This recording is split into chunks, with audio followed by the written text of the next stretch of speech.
नमस्कार। आर के त्यागी, गाजियाबाद NCR दिल्ली। ओम सच्ची Janwani the truth speaks channel पर आपका स्वागत है। चैनल को सब्सक्राइब अवश्य कर लें। आपका 1 सेकंड खर्च होगा, हमारी मदद होगी। और वीडियो को शेयर, लाइक, कमेंट करें। शेयर करने से सभी रिटायरीज साथियों तक जाएगी। वीडियो मोबिलाइज और मोटिवेट होंगे हमारे रिटायरीज साथी, और हमारे रिटायरीज के इशूज़, न्यूज़ और व्यूज़ प्रोपोगेट होंगे। All sections of society, all sections of political party and government and public at large तक जाएगी।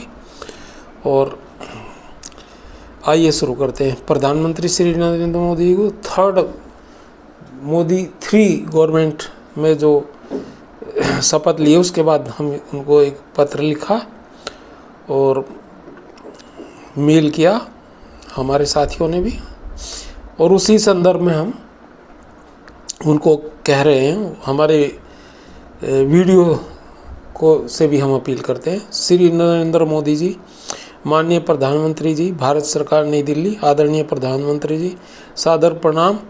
काम हो ना हो, लेकिन पत्र का जवाब अवश्य आना चाहिए।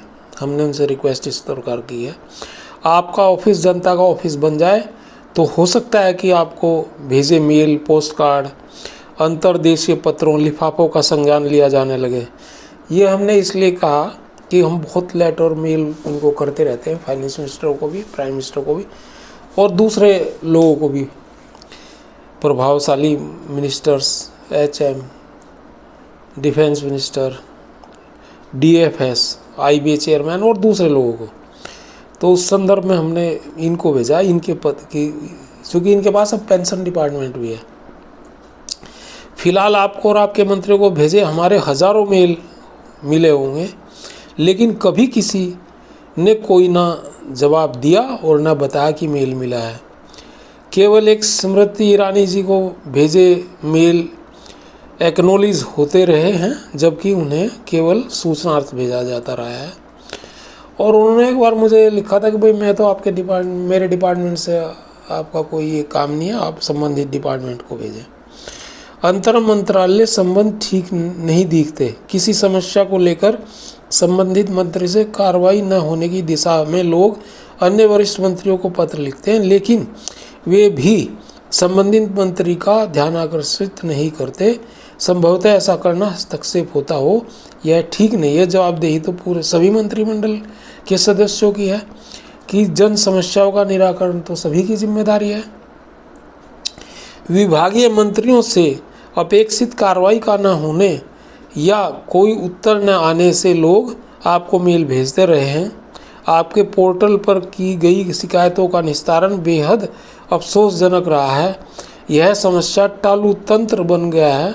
लोगों को लगता है कि प्रधानमंत्री लोगों को बेवकूफ़ बनाने के लिए यह प्रणाली बनाए हैं। आपको यह तंत्र स्वस्थ दिखता है तो प्रधानमंत्री जी, आप इस पर पुनर्विचार करें। यह शिकायतकर्ताओं में और असंतोष भरता दिख रहा है। लोग समस्याओं का हल चाहते हैं और विभाग केवल जानकारी देकर फाइल बंद कर देता है।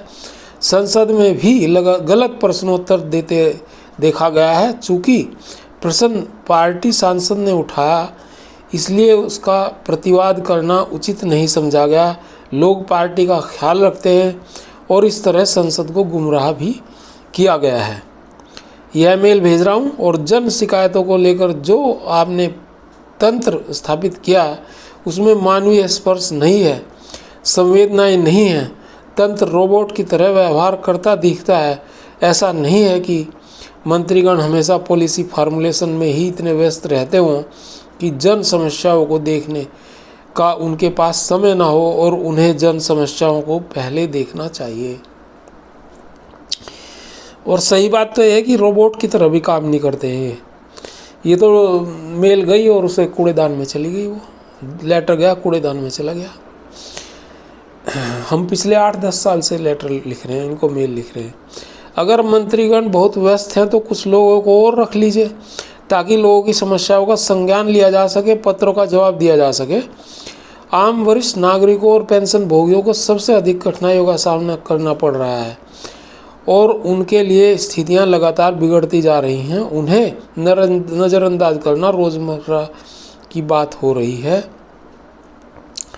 और ये जो लोग जिन्होंने अपने समय में देश के लिए बेहतरीन योगदान दिया है और आज सरकार को इन्हें इनके हाल पर नहीं छोड़ना चाहिए, इनकी समस्याओं को राष्ट्रीय समस्या का दर्जा दिया जाना चाहिए और इनके समाधान के लिए एक प्रभावी तंत्र विकसित होना चाहिए।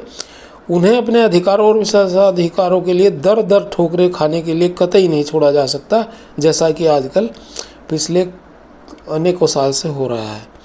हमें उम्मीद है कि आप अपने तीसरे कार्यकाल में इस मानवीय पहलू को लेकर ठोस कदम उठाएंगे और इसमें संवेदना दिखाएंगे। एक ऐसी प्रणाली लागू करें जो वरिष्ठ नागरिकों और पेंशन भोगियों की उनके शेष जीवन में देखभाल करे और उनके इस चीज़ को एड्रेस करे। हमारा पेंशन अपडेशन का मुद्दा करीबन 26-27 साल से पेंडिंग है। स्पेशल अमाउंट का मुद्दा करीबन जो है ये 12-14 साल से पेंडिंग है।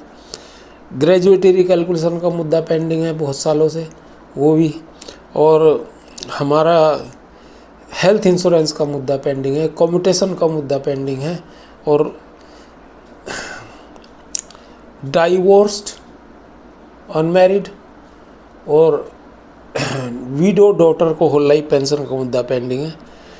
ये हमारे मुद्दे हैं, तो इन्हें कहीं ना कहीं आप ही एड्रेस कर सकते हैं। अब तो आपका पास पेंशन विभाग भी है, तो फिर क्या दिक्कत है इनके एड्रेस करने में।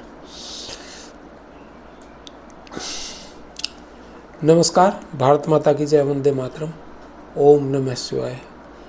राजेश कुमार त्यागी, गाजियाबाद NCR 8588898205। Thanks sir.